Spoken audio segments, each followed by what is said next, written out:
Alors, je vous rappelle que quand vous avez l'outil texte et que vous êtes en train de cliquer dans un texte, de manipuler les choses, si vous voulez bouger sur la page, sur l'écran, si vous voulez bouger la page sur laquelle vous êtes en train de travailler, c'est la touche Alt, c'est le petit raccourci de la main.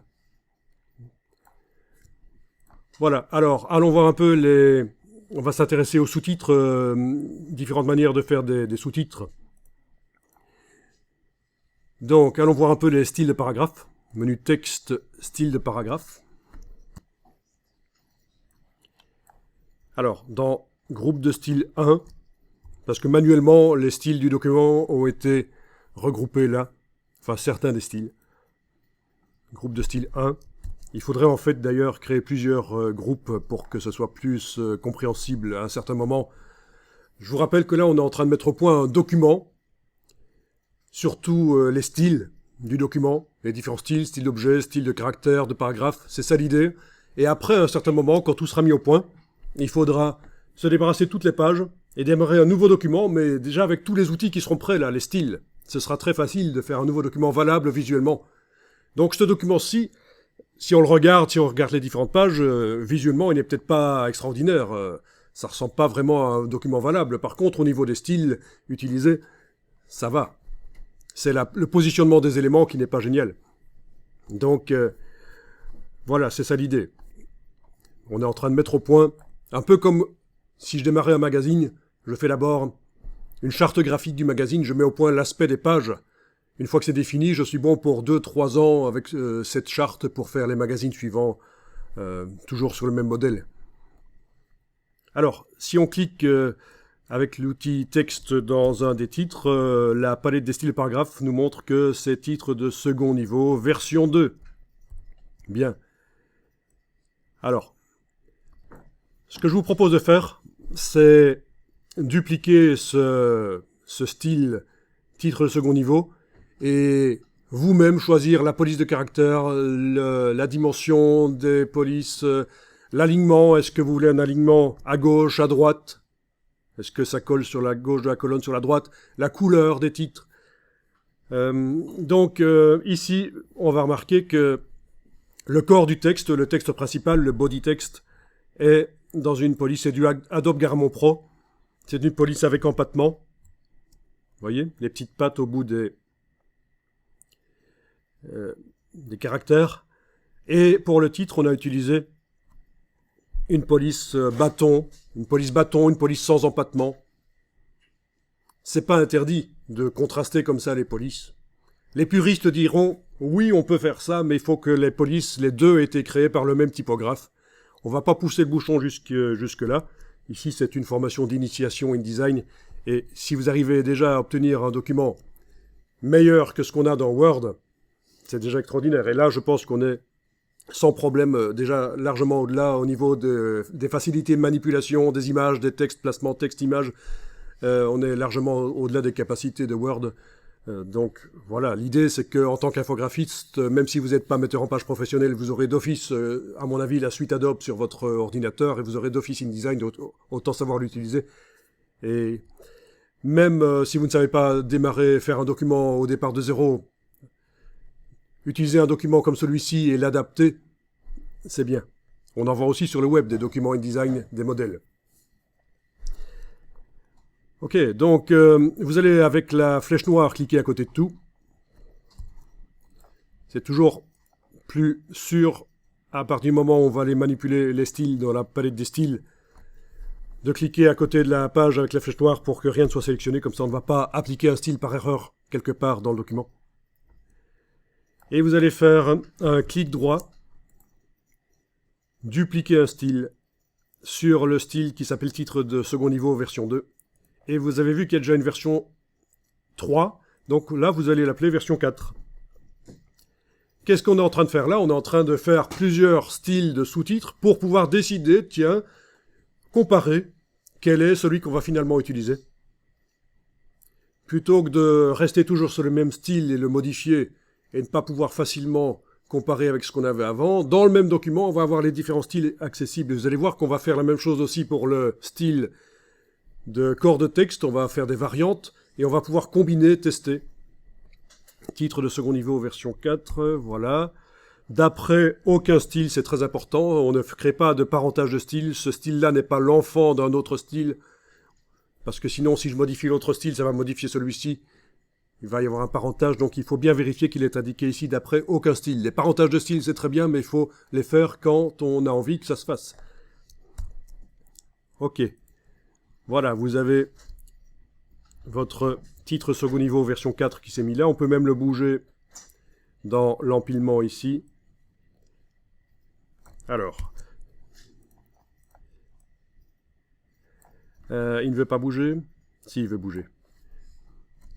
Bon, j'ai dû le prendre par ici et cliquer, glisser, l'insérer en dessous du 3. Finalement, ça a été. Alors, des parentages de style, on en a dans ce document. Je vais revenir. Vous n'êtes pas obligé d'y aller, je vais juste vous montrer sur la page 6. Sur la page 6, déjà, on a 3 types de paragraphes, de style de paragraphe sur la page 6. On a celui-ci, qui s'appelle, si je clique avec l'outil texte dedans, en plus ça le met en surbrillance là. Voilà, j'ai cliqué avec l'outil texte dans le paragraphe et ça me met en surbrillance. C'est corps du text body nouveau avec grande lettrine.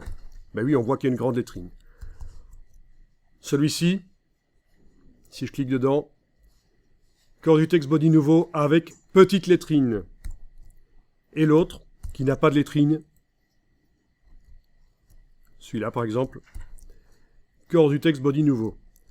Alors, celui-ci est le style parent, et les autres sont les styles enfant, ces deux-là, avec grande lettrine et avec petite lettrine. Ça veut dire que si je modifie des choses qui sont communes au style parent et au style enfant, des choses qui ne sont pas différentes, des choses qui sont identiques dans les deux styles, si je les modifie ici dans le style parent, ça va se répercuter d'office sur les styles enfant. Et ça, c'est intéressant. Donc, petite parenthèse que je ferme ici sur les parentages de style qui sont parfois intéressants, bien entendu, quand on fait de la mise en page. C'est ce qui automatise la mise en page et qui évite de devoir faire du boulot débile et répétitif. Si on peut faire des documents qui sont complexes visuellement et qui ont l'air valables et qui, en plus, si j'ai 3 styles légèrement différents, j'ai besoin d'en modifier qu'un seul pour que les 3 se modifient, c'est l'idéal. Bien, donc ce que je vous demande ici, c'est d'appliquer manuellement le style version 4 sur les sous-titres, ou titres de second niveau, on pourrait dire. Voilà, vous pouvez cliquer dans le titre de second niveau, appliquer titre second niveau version 4, là. Ici aussi, dans celui-là. Ce sont les deux seuls du document qui sont comme ça, mais même s'il y en avait d'autres, ce ne serait pas intéressant d'appliquer, parce que on va juste faire des tests sur cette page-là. Voilà, donc ils utilisent tous les deux titres de second niveau version 4. À ce stade-ci, vous pourriez enregistrer dans le document, dans le dossier que vous avez téléchargé tout à l'heure et des IP. Vous allez faire fichier enregistrer sous, enregistrer le document sous le nom 218. Voilà. Dans le dossier d'assemblage, j'enregistre le document InDesign et je suis en cours de travail, bien entendu, à la fin du travail, normalement, on doit faire un assemblage si on veut transférer tout le document vers un autre ordinateur ou l'archiver. Mais là, on est en cours de travail, donc on enregistre les différents documents INDD en changeant le nom.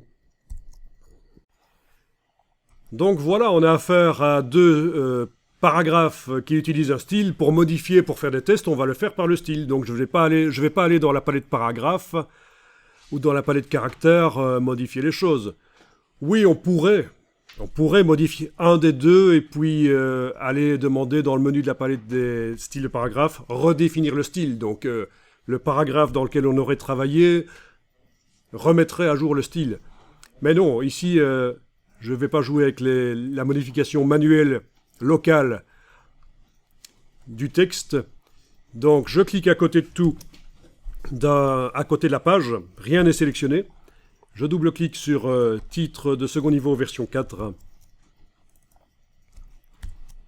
Dans les options de style ici, vous allez donc pouvoir modifier la police de caractère, le corps, l'approche éventuellement. Oui, l'approche est sur 20, ça veut dire que oui, les espacements entre les caractères là sont plus grands que normaux. Ça donne un style. Mais vous pouvez aussi modifier ça. C'est l'approche globale des caractères. L'approche de groupe, comme on appelle ça en typographie. Vous pourriez aller modifier aussi, oui, l'interlignage, oui, je l'ai peut-être dit. Aussi, dans les formats de caractères avancés, le décalage vertical, qui a été utilisé pour modifier la position du sous-titre par rapport au texte en dessous. Parce que le texte en dessous, il est particulier, il colle sur une grille. Il colle sur une grille pour que le corps du texte, il est réglé pour coller sur une grille, qu'on appelle la grille de ligne de base, pour que d'une ligne à l'autre, dans des colonnes qui sont l'une en face de l'autre, elles ne soient pas décalées, elles soient dans le prolongement l'une de l'autre, c'est plus professionnel. Normalement, ça ne marche pas comme ça.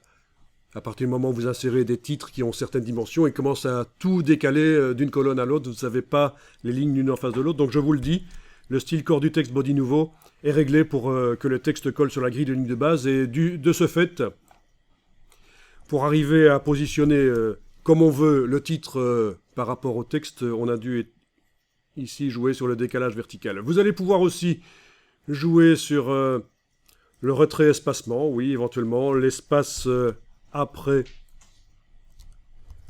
le paragraphe, avec la case aperçue cochée. Voilà, si on augmente, je suis passé de 3 à 6 mm à un certain moment. D'un coup, le texte s'est abaissé. Le texte d'après le titre s'est abaissé. Parce que il est obligé de coller sur les lignes de la grille de ligne de base. Donc c'est pour ça que ici, je vais repasser à 5 mm, il n'y a rien qui change. Si, ça change quand on passe à 5 mm. Par contre, une fois qu'on est à 5, si on passe à 4, 3, non, ça ne change pas. Si je suis à 6, je passe à 7, ça ne change pas partout. Voilà. C'est pour ça que ça a l'air parfois de ne pas fonctionner quand on modifie ça. L'espace après paragraphe. C'est parce qu'il y a une contrainte sur le corps du texte. Vous allez pouvoir aussi modifier la couleur des caractères, bien sûr. Alors, au niveau couleur des caractères, actuellement, quel est le... Ben, il n'y a pas de style, il n'y a pas de couleur qui a été précisément faite pour le titre, en fait, ici. Donc vous allez pouvoir modifier la couleur, si vous voulez, choisir une couleur existante dans la liste ou en créer une, ici, en double-cliquant là. Je vous laisse choisir un peu le style que vous voulez pour les sous-titres. Ici, je vais rapidement faire quelques modifications. Oui. Alors au niveau de la couleur, la teinte est réglée à 60%, c'est-à-dire que quelle que soit la couleur que vous choisissez, ce sera atténué, terni, moins vif. Donc si vous voulez que ce soit bien vif, il faut remonter à 100% ici pour la teinte, pour le réglage de couleur des caractères.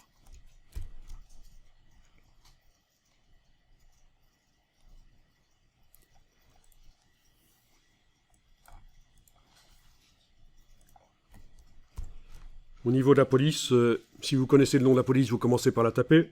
Sinon, vous jouez avec les flèches haut et bas. À un certain moment, il y a parfois des boîtes de dialogue qui apparaissent. Surtout sur les PC, j'ai remarqué. Et c'est pas toujours évident de s'en sortir. Donc parfois, vous avez intérêt à les repérer ailleurs. Quand vous n'êtes pas dans la boîte de modification des styles de paragraphe, allez dans le menu texte. Dans la palette de caractères, par exemple, allez repérer la police qui vous intéresse parce qu'on a une prévisualisation de la police dans le menu des polices. Et là, une fois que vous connaissez le nom, vous tapez le nom ici.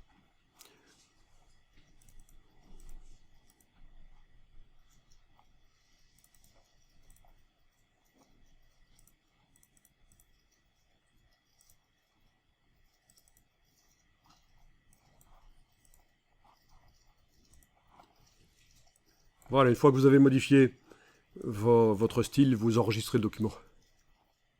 Sous un nouveau nom, 219 ici.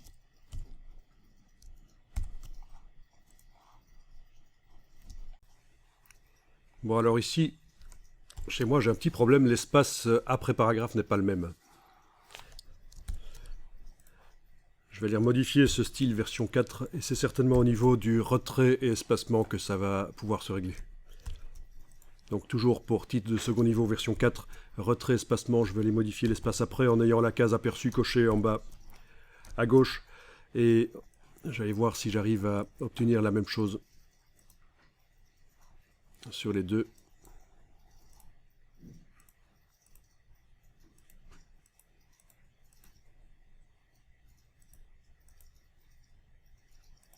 Non, c'est pas évident.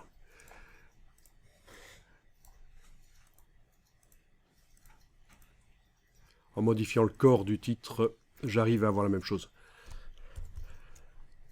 Oui, c'est à cause de la contrainte que je vais vous montrer juste après, hein, le fait que les lignes du corps du texte se mettent sur une grille de lignes de base. Par contre, les lignes de sous-titres, là, on n'a pas demandé qu'elles se mettent sur une grille de lignes de base. Ça se fait ici, en fait. Retrait, espacement, aligné sur la grille. C'est là. Si je demande ici toutes les lignes, à ce moment-là, les lignes des titres s'alignent sur la grille, mais c'est moche. Donc c'est pour ça que pour les titres, ils ne se mettent pas sur la grille de ligne de base. Ok, si vous voulez voir la grille de ligne de base, il faut être en affichage normal, pas aperçu, et il faut zoomer, et à un certain moment, elle va apparaître. À 400% et plus, elle apparaît. Vous voyez les lignes bleues là, c'est là que le texte colle. C'est grâce à ça que d'une colonne à l'autre, les lignes de texte sont l'une en face de l'autre bien. Voilà, et le titre, lui, ne colle pas sur les lignes. Comment vous avez fait ça, monsieur? Alors, comment est-ce qu'on fait ça?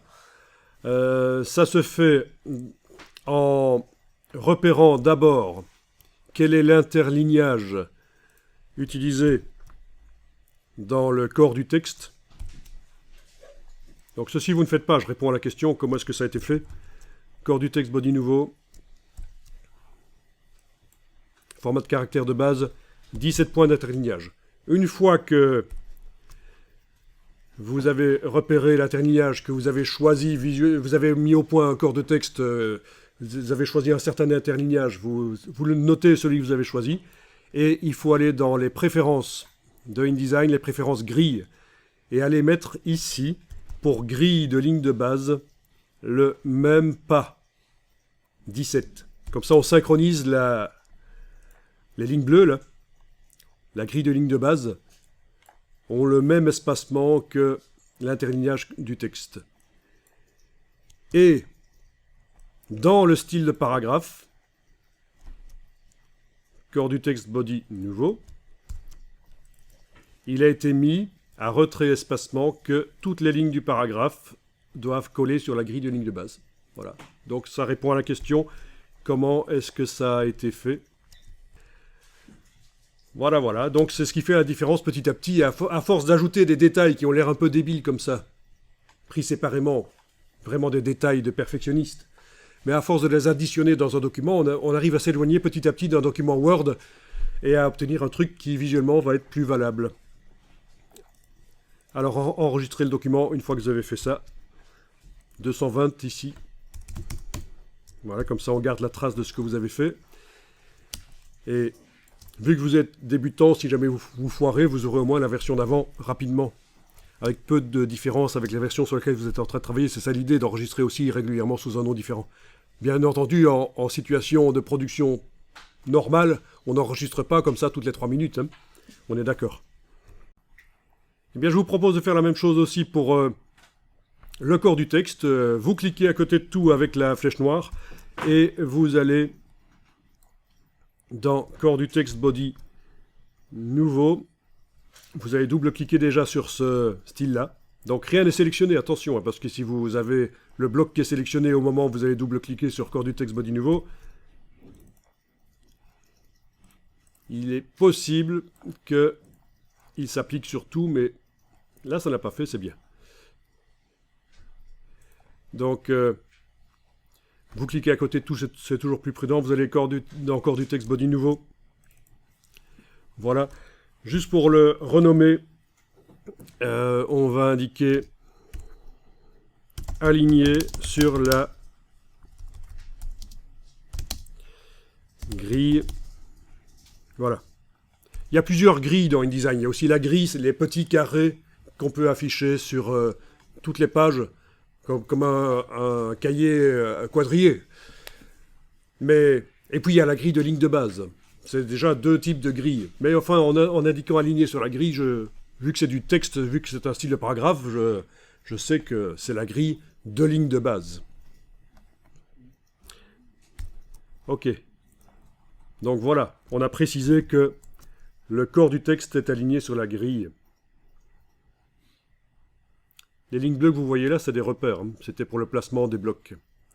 Comme vous avez certainement vu, vous connaissez. Alors, on va dupliquer ce style-là. Clic droit, dupliquer le style.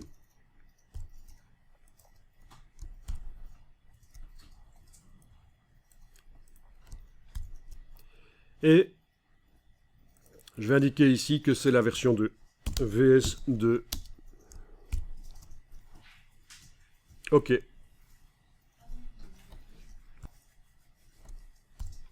Ok, j'ai oublié d'enlever le mot copie à la fin du nom, c'est pas grave.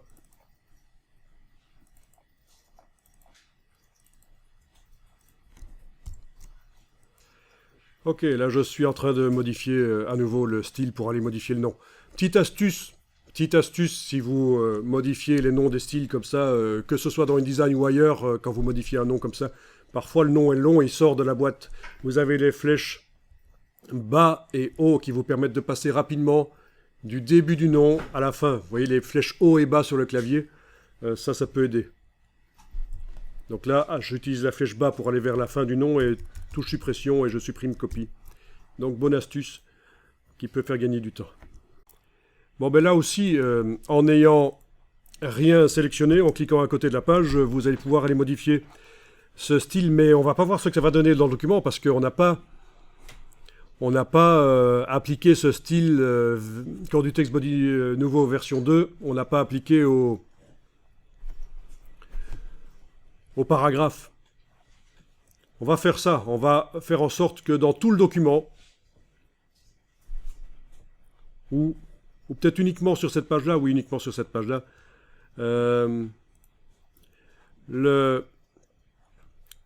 les styles corps du texte body nouveau soient remplacés par la version 2. Ok, vous prenez l'outil texte et vous sélectionnez le texte sur cette page-là. Voilà, comme ça. Oui, il y a du texte qui dépasse, mais c'est pas grave. Vous sélectionnez le texte comme ça. Et non, ça ne va pas modifier les titres, parce qu'on va utiliser du rechercher-remplacer de style. Ah ah.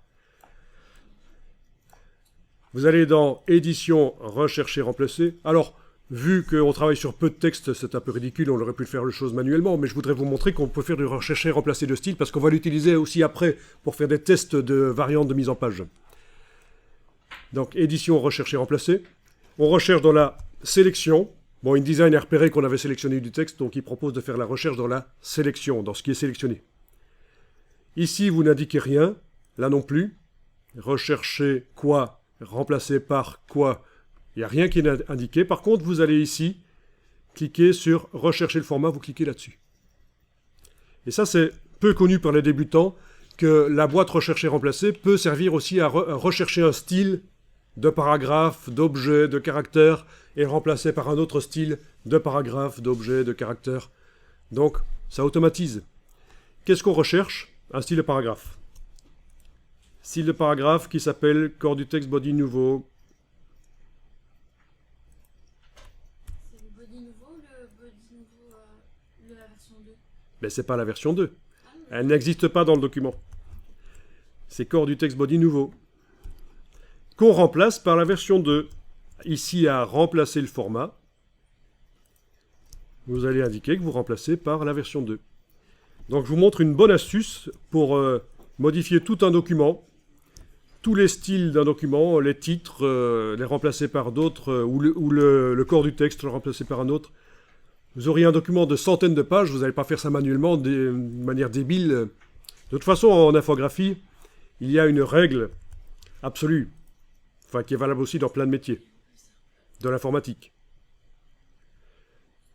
Donc on remplace par corps du texte body nouveau version 2. Bon, la règle, c'est que si vous faites à un certain moment quelque chose de débile et répétitif sur l'ordinateur pendant 5 minutes, 10 minutes, 30 minutes, il faut absolument arrêter de le faire et aller voir sur Google s'il n'y a pas quelqu'un, voire même le fabricant du logiciel ou quelqu'un qui a une astuce pour automatiser ça. Et souvent, il y a des astuces parce que l'ordinateur, il n'est pas normal de faire des choses débiles et répétitives sur un ordinateur. C'est pas fait pour ça.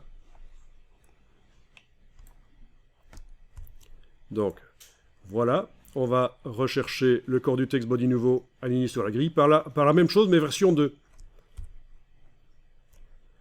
Et on clique sur tout remplacer. Il a fait 2 modifications et avec 2 paragraphes ici. Donc je vous avais dit, hein, c'est vraiment pour vous montrer. On aurait pu manuellement appliquer. On clique sur terminer. Et voilà, normalement, maintenant, si on clique sur les paragraphes ici, voilà. C'est la version 2. Il y en a un deuxième là, c'est la version 2. Un troisième là. Tiens, il a dit qu'il avait fait combien de modifications? 2 modifications? Bon, pourtant, il en a fait 4. Il y avait 4 paragraphes là. Hein? Celui du dessus. Lequel?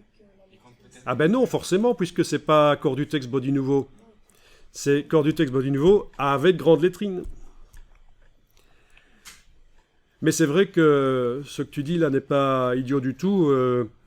Si on remplace ici par corps du texte body, voyons un peu, version 2 alignée sur la grille, il va falloir mettre à jour aussi les styles enfants pour dire que leurs parents, c'est pas body nouveau tout simplement, mais c'est body version 2. Mais ça, c'est une autre histoire. Vous voyez? Ok. Donc, vous pouvez enregistrer le document. Et on va faire des tests.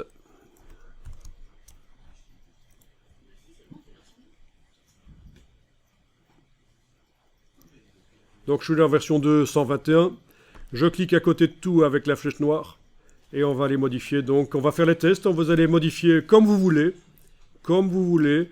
Le corps du texte body nouveau. Vous allez choisir la police de caractère. Vous allez choisir... la couleur, en général, pour le corps du texte, on prend du noir. Monsieur, c'est pas grave si je suis là-dessous. On choisit du noir, en général, si c'est un document pour l'impression, parce que c'est ce qui va permettre l'encre noire, utilisée seule, à 100% pour le texte tout petit, là. C'est le seul moyen qu'il soit net. Si vous choisissez de mettre une autre couleur sur le texte tout petit, ça va devenir flou. Parce qu'à cause du tramage, donc c'est une bonne astuce à retenir si vous imprimez un document. Ne faites pas la fantaisie de mettre le petit texte principal du document en autre chose que du noir. À moins que vous fassiez ce qu'on appelle du ton direct, mais là ça devient plus technique et on ne va pas jusque là ici. Donc, je vous laisse modifier. Vous avez cliqué avec la flèche noire à côté de la page et vous allez double-cliquer sur corps du texte body nouveau version 2. Il y a évidemment que sur la page 10 qu'il a été appliqué pour qu'on puisse faire nos tests. Donc, c'est la page 10 qu'il faut regarder quand on modifie ça. Vous allez choisir un autre caractère. Ah, évidemment, ne faites pas des fantaisies comme ça, à moins que vous ayez une très bonne raison. Ça, c'est évidemment pourri. Typiquement, on voit ça chez les jeunes étudiants en infographie dans le secondaire. Ils vont mettre aussi des polices gothiques partout. C'est tellement chouette. Donc, faut faire gaffe, quoi.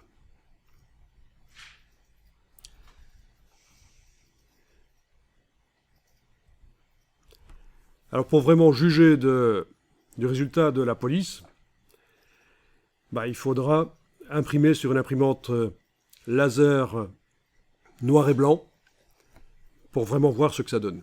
Et peut-être faire différents tests, différentes tailles de corps et décider en voyant sur le papier à quel point c'est agréable de lire ce texte s'il est dessiné pour le papier. Si c'est pour une tablette, vous devez tester ça pour une tablette, sur une tablette. Ok. Alors, attention au niveau de l'interlignage. Si vous modifiez l'interlignage et que vous passez au-delà de 17, vous risquez d'obtenir ça. Le texte se met sur une ligne sur deux de la grille de ligne de base. Logique, vous avez demandé un interlignage de texte qui est supérieur à la distance entre deux lignes de la grille de ligne de base. Donc InDesign fait ce qu'il peut. Il met le texte sur la grille, mais une ligne sur deux. Donc l'interlignage, si vous le modifiez, 18 ici par exemple, il va falloir aller modifier la valeur de grille de ligne de base dans préférence grille. Mais ne le faites pas, gardez l'interlignage 17, sinon ça nous complique tout. Donc vous pouvez modifier la taille du corps si vous voulez, mais l'interlignage reste à 17.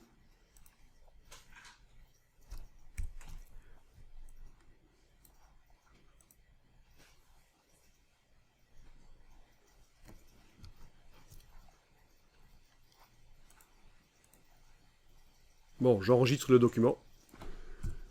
222.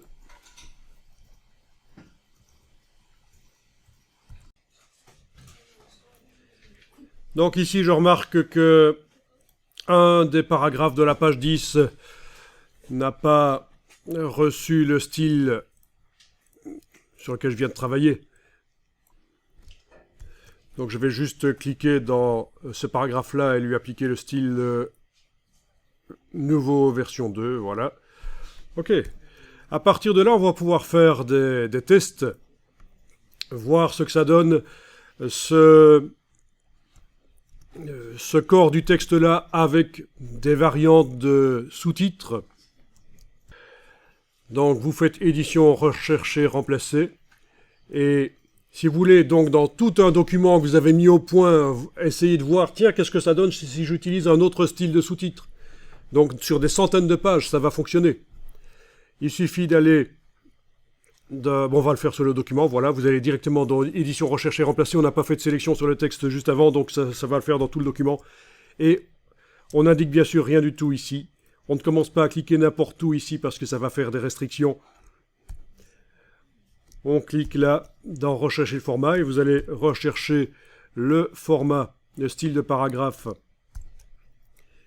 Version 4 actuellement utilisée par vos pages, là, par votre page 10. C'est bien la version 4. Hein. Voilà. Et on remplace par éventuellement la version 3. Version 3. Voilà. Titre second niveau version 3. OK. Vous faites tout remplacer. Voilà. Et voilà ce que ça donne. Je vais tester maintenant le remplacement de la version 3, puisque c'est devenu la version 3 là dans le document. Remplacement de la version 3 par la version 2 éventuellement. Donc version 3 par la version 2. Ok, tout remplacé. Voilà ce que ça donne, etc. Si je veux tester ce sous-titre-là avec la variante de corps de texte, rechercher le style de paragraphe, corps de texte version 2 qui est actuellement utilisé dans le document, et les remplacer par corps de texte version 1.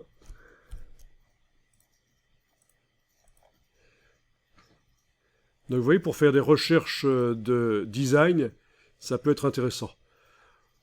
Voilà, ça c'est corps de texte version 1, mais je voudrais l'essayer avec maintenant le titre, les titres version 4, donc toujours dans édition, rechercher, remplacer. Actuellement c'est les titres version 2 qui sont utilisés, donc je vais rechercher titre version 2. Donc je suis en train juste là rapidement de vous montrer comment ça marche. Pour modifier tout un document, le style de tout un document, automatiquement en une fraction de seconde.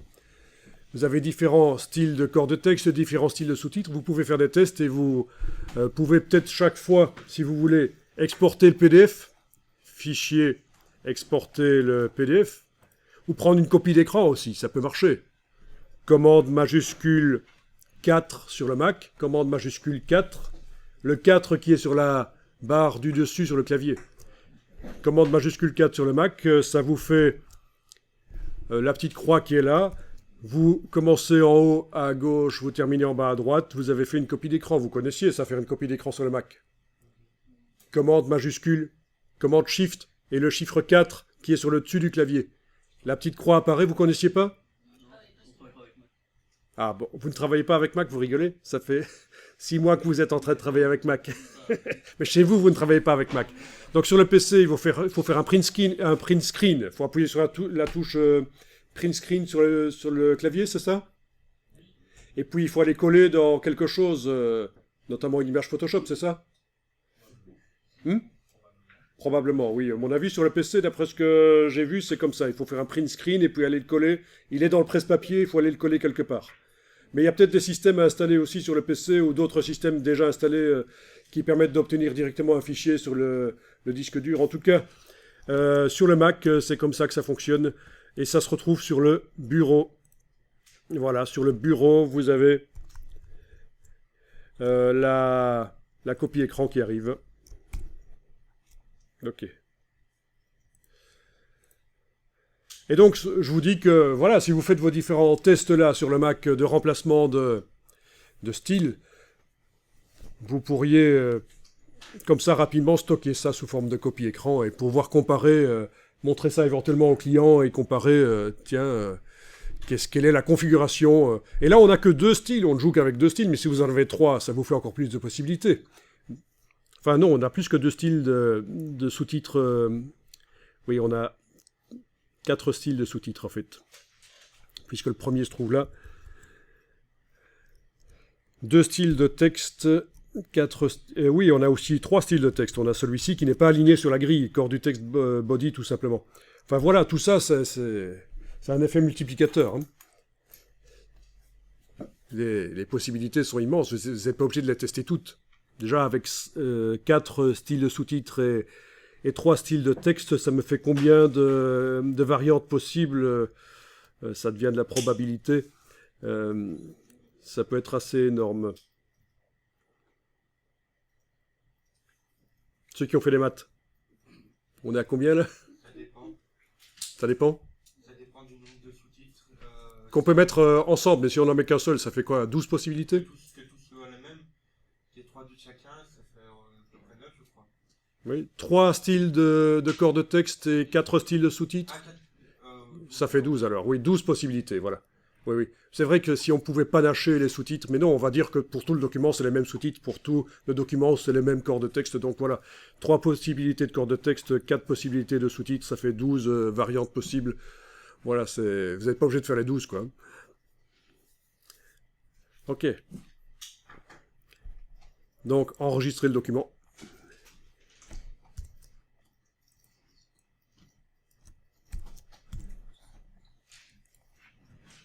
Donc je suis à la version 223 ici.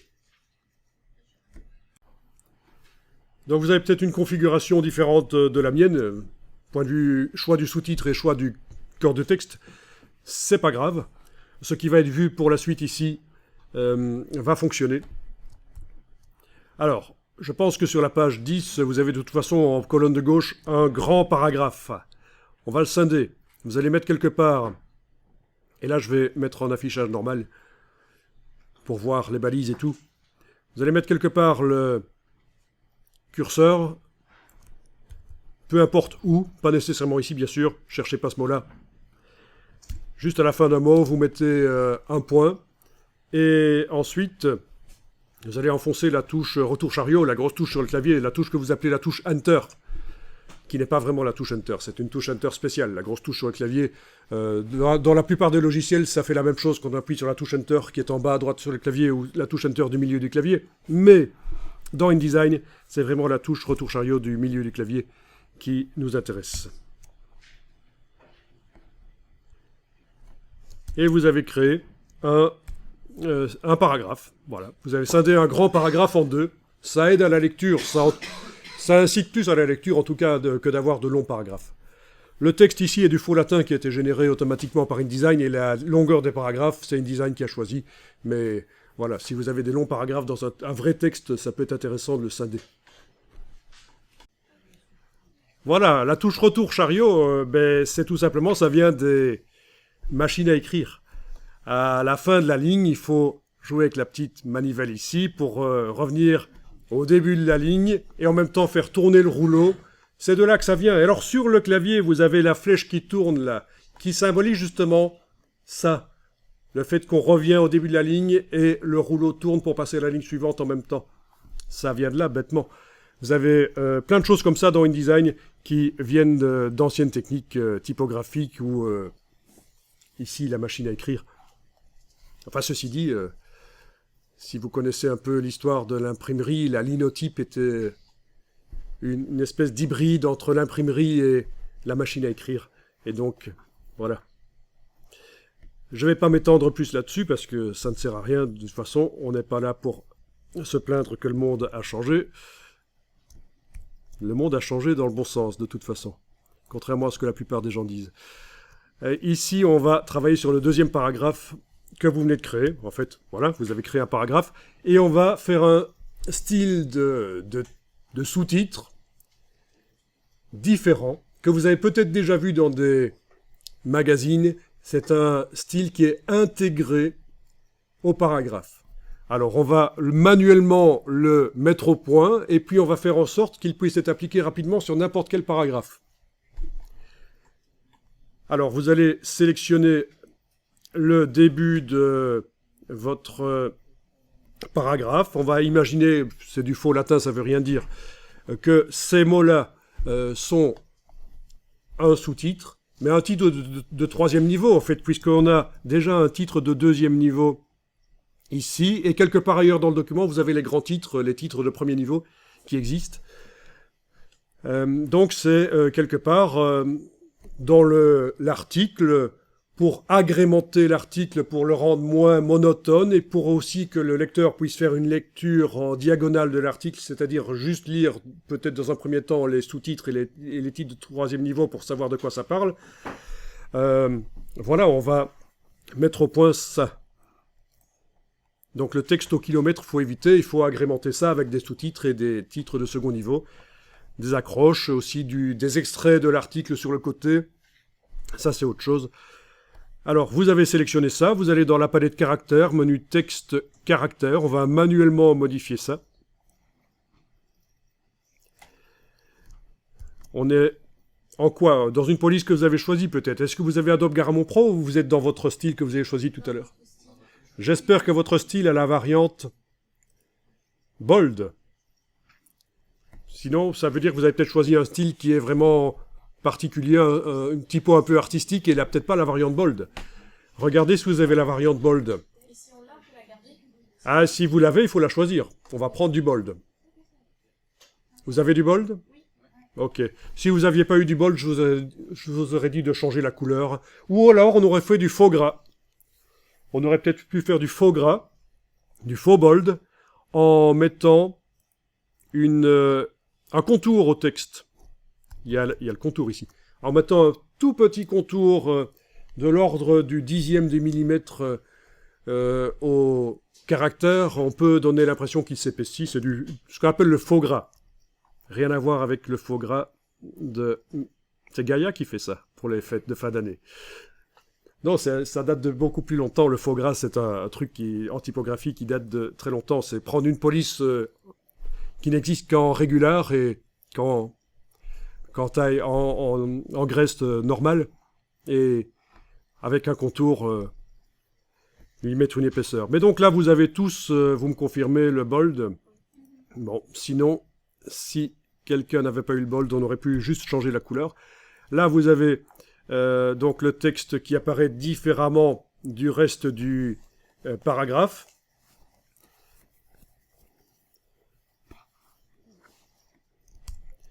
Je vais juste supprimer 2 mots ici pour que... Voilà.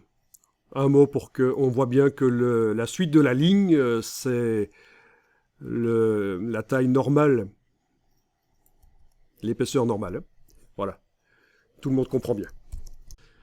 Oui, c'est vrai qu'au lieu de faire du faux gras, si vous n'avez pas la variante bold, vous pouvez aussi prendre une police différente. Pourquoi pas? Mais il faut qu'elle ne fasse pas sauter la grille de ligne de base. Il Il ne faut pas que le texte, du coup, passe en une ligne sur deux. Au niveau de la couleur, on va créer une couleur rien que pour ça. C'est toujours bien de créer une couleur rien que pour un type d'élément. Donc on va dans le menu fenêtre couleur nuancier. Fenêtre couleur nuancier. Et dans le bas, non, je veux dire en haut à droite du nuancier, vous allez demander de faire une nouvelle couleur. Vous faites bien attention que dans la case dans la palette des outils, c'est bien la case qui concerne le fond qui est en avant-plan. Le fond, la couleur des lettres, pas le contour des lettres. Donc, nouvelle couleur ici. On est dans un document qui va éventuellement être transformé, si c'est pour le donner à un imprimeur, il va être transformé en CMJN au moment où on va générer le PDF. Et on va faire un CMJN qui correspond à ce que l'imprimeur va nous dire. Et l'imprimeur va nous dire quel CMJN utiliser en fonction du papier qu'on aura choisi. Voilà. Et donc, on peut se permettre ici de créer une couleur en RVB. Elle sera convertie en CMJN, le bon CMJN en fonction du papier que j'ai utilisé pour l'impression.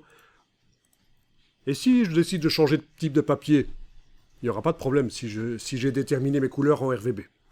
Ce genre de choses, peut-être que des gens qui sont depuis longtemps dans le monde de la mise en page et qui n'ont pas remis à jour leurs connaissances vont vous dire c'est une hérésie, il faut toujours faire du CMJN quand on fait la mise en page. Donc voilà, à vous de voir.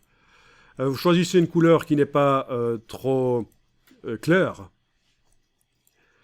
Je vous rappelle qu'une fois que vous avez choisi une couleur qui vous plaît, avec la touche majuscule enfoncée, la touche Shift, vous pouvez bouger n'importe lequel des trois curseurs qui n'est pas à 0 ou au maximum, et ça modifie l'intensité lumineuse de la couleur.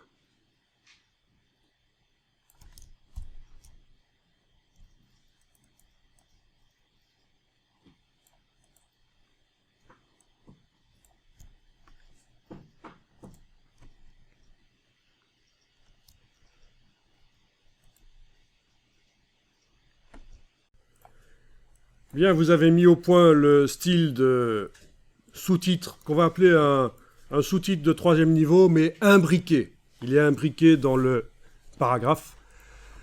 Voilà. Alors, au départ de ça, il va falloir faire un style de caractère. Donc, menu texte, style de caractère. Vous sélectionnez la totalité ou ne fût-ce qu'une partie des caractères, ça n'a pas d'importance, puisqu'ils sont tous pareils les caractères là. Voilà, vous sélectionnez une partie et on va faire un style pour le sous-titre imbriqué. Donc nouveau style de caractère. D'après aucun. Et je l'appelle titre de 3e niveau. Et je vais dire qu'il est imbriqué. Voilà. Ok. Autre chose à propos de la couleur que j'ai créée, je vais aller lui donner un nom particulier. Comme ça, si je veux modifier rien que la couleur des titres de 3e niveau, je pourrais le faire par le nuancier.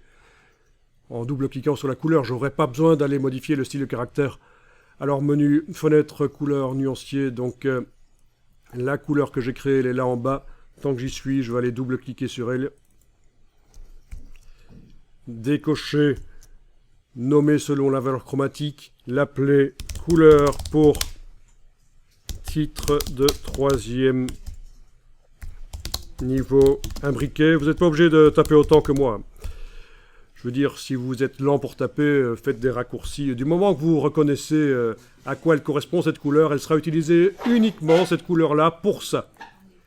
Si vous prenez l'envie de l'utiliser à un certain moment pour autre chose dans le document, vous risquez d'avoir des problèmes quand vous allez vouloir modifier la couleur des titres de 3e niveau imbriqués. Ça va modifier aussi les autres éléments qui utilisent la même couleur. Donc c'est pour ça qu'il faut faire gaffe. Et vous voyez qu'ailleurs, il y a d'autres couleurs qui ne servent aussi que pour certains éléments. Couleur pour la grande lettrine, couleur pour les fonds de page, le texte blanc sur les images,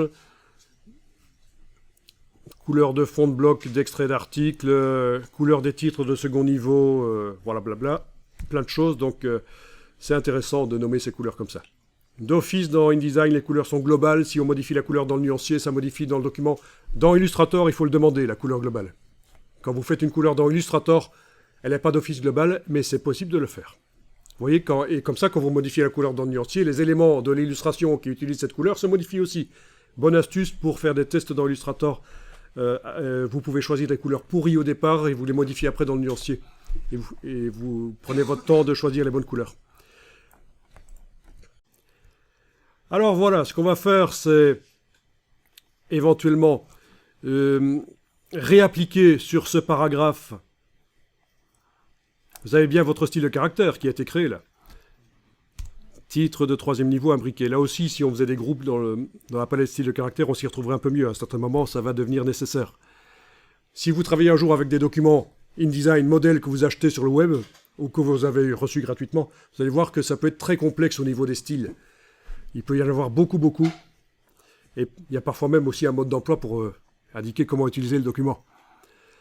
Alors, le paragraphe là, il utilise...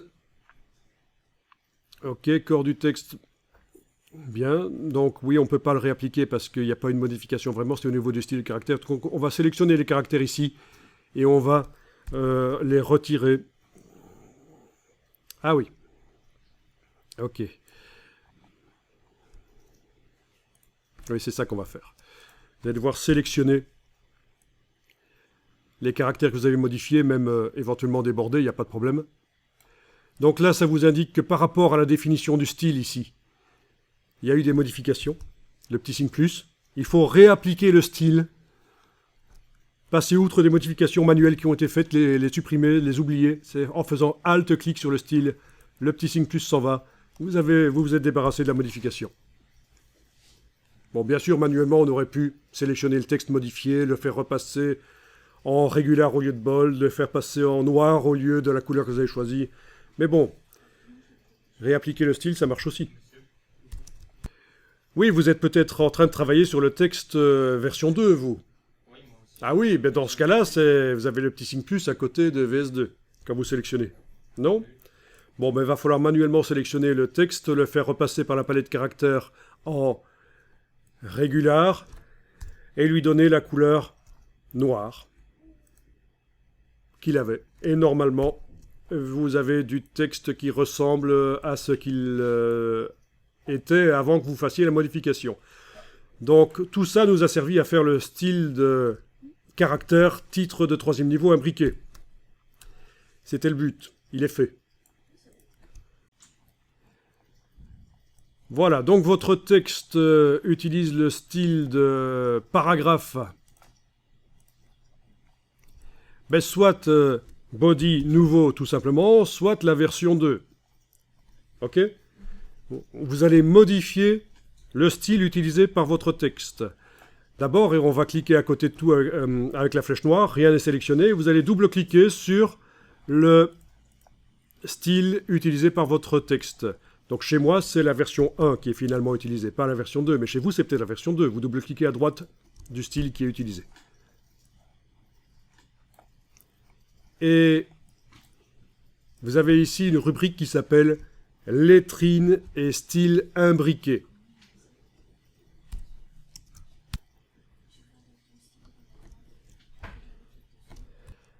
Vous allez créer un nouveau style imbriqué, vous cliquez là-dessus, nouveau style imbriqué, et le style imbriqué qu'on imbrique, c'est titre de 3e niveau. Ça veut dire que quand vous utiliserez ailleurs dans le document ce style de paragraphe, il est indiqué dans le style qu'à un endroit, dans le paragraphe qui utilisera ce style, il y aura le style de caractère titre de 3e niveau qui va être utilisé. Titre de 3e niveau, ici c'est jusqu'à, à la place de sur, jusqu'à un caractère de fin de style imbriqué. Voilà, c'est ce qu'il nous faut. À quoi ça correspond, vous allez comprendre parce qu'on va l'utiliser. Vous allez savoir ce que c'est un caractère de fin de style imbriqué. Ok. Et voilà. Extraordinaire.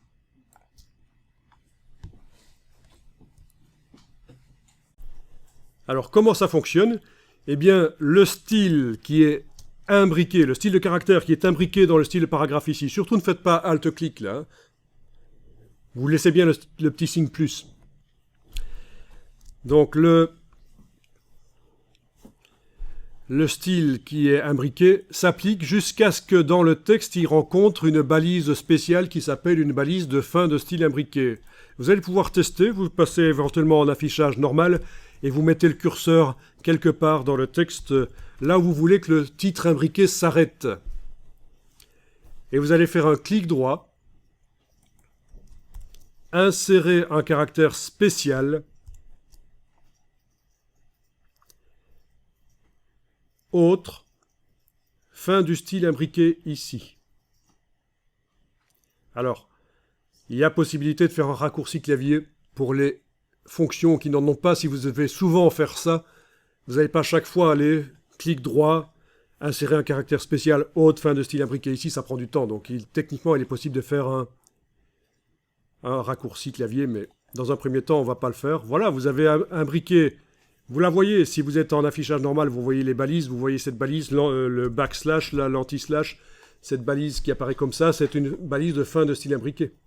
Voilà comment vous pouvez indiquer là où stop le titre imbriqué et là où commence le paragraphe normal. Enregistrez le document.